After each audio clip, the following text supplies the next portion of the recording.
Vamos agora à entrevista do dia com Maria Lídia Flandoli. Faltando apenas 9 dias para a eleição, o empate técnico entre Dilma e Aécio gera expectativa de endurecimento dos ataques na guerra pela vitória.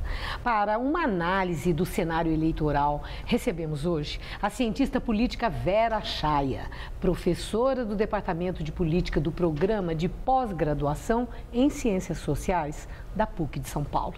Muito obrigada, Vera Chaia, por estar conosco. Eu quero começar exatamente com essa questão das pesquisas mostrarem, as principais, o empate técnico entre os dois candidatos.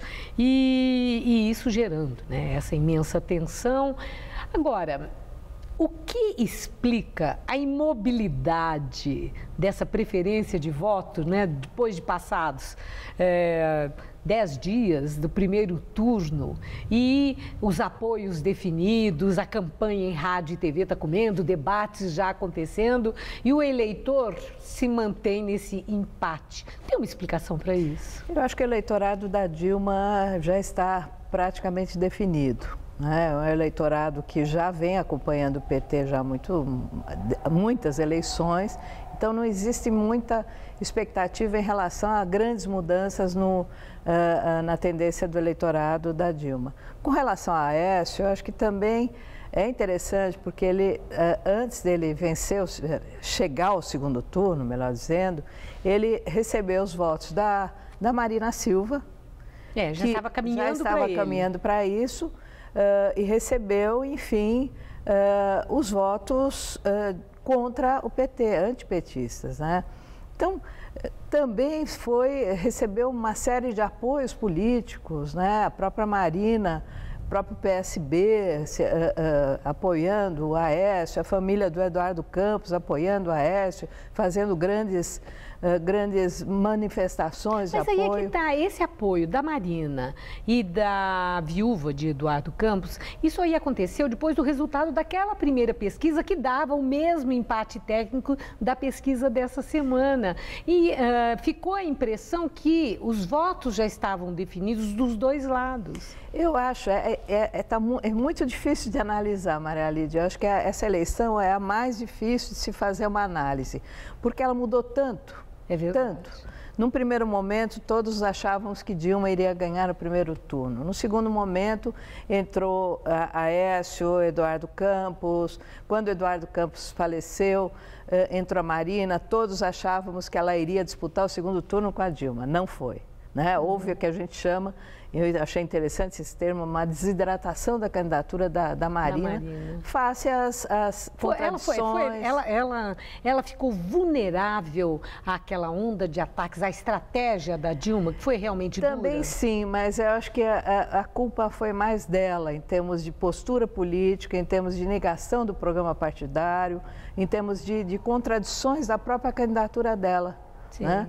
E isso mostrou a fragilidade daquela candidatura também pelos ataques. Agora, essa questão dos ataques, nós estamos vendo uma campanha muito dura dos dois lados, essa estratégia de Dilma em relação à desconstrução do adversário, e a Aécio também não está dando moleza, né? Então, dos dois lados nós estamos vendo, e nos debates, o que a gente observou é também a adjetivação.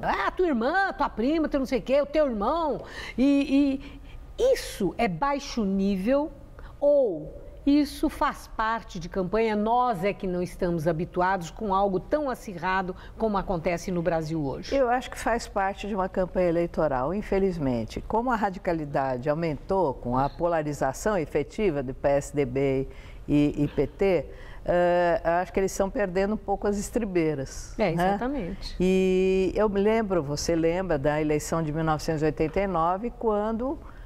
no segundo turno, entre Fernando Collor de Mello, Luiz Inácio Lula da Silva, o marqueteiro tirou como se fala, do bolsinho o depoimento da Miriam Cordeiro, né, que foi namorada do Lula e que teve uma filha com ele, rompidos, né? E isso levantou, naquela ocasião, um problema muito sério do ponto de vista de uma campanha eleitoral. Deixemos os ataques pessoais ou as calúnias ou os problemas pessoais de lado. E isso vigorou até agora. Agora, e o eleitorado brasileiro? Porque, por exemplo, nos Estados Unidos, aquela questão do Bill Clinton, lembra, com aquela Mônica Lewinsky, que era escandaloso aquilo, né? Uma menina que era assessora, relação sexual na Casa Branca, oh meu Deus, com requintes, tudo lá, as claras para todo mundo. O eleitor americano não deu a mínima. Queria saber, era da eficiência do homem para a gestão pública. No Brasil não tem isso? Você fica querendo saber? Namorou, não namorou, foi, não foi? O que é isso? Naquele momento, o Bill Clinton, o grande problema dele não foi ter tido um caso com essa moça, estagiária da Casa Branca, mas ter mentido. Sim. Né, para o promotor. E o promotor era republicano, nós estávamos num período eleitoral. Então, o escândalo político surgiu exatamente nesse momento. Momento de confrontos entre os democratas e os republicanos. E aqui a mentira? Um candidato fala para o outro, é mentira, você que está mentindo, para de falar mentira. Eu acho que o grande problema dos debates, que dá para analisar, eu acompanhei o da Band, que nesse segundo turno estão sendo muito mais radicais, é que o eleitor não tem os dados. Então, muitas vezes, você lê no dia seguinte, pela imprensa, que aqueles dados não são corretos. Então, é um problema, né? Sim. Um problema que nós, eleitores, não temos condições de acompanhar o que é verdade e o que não é. Bom, é uma questão, o discernimento do eleitor é que vai trabalhar, isso fica para a última hora?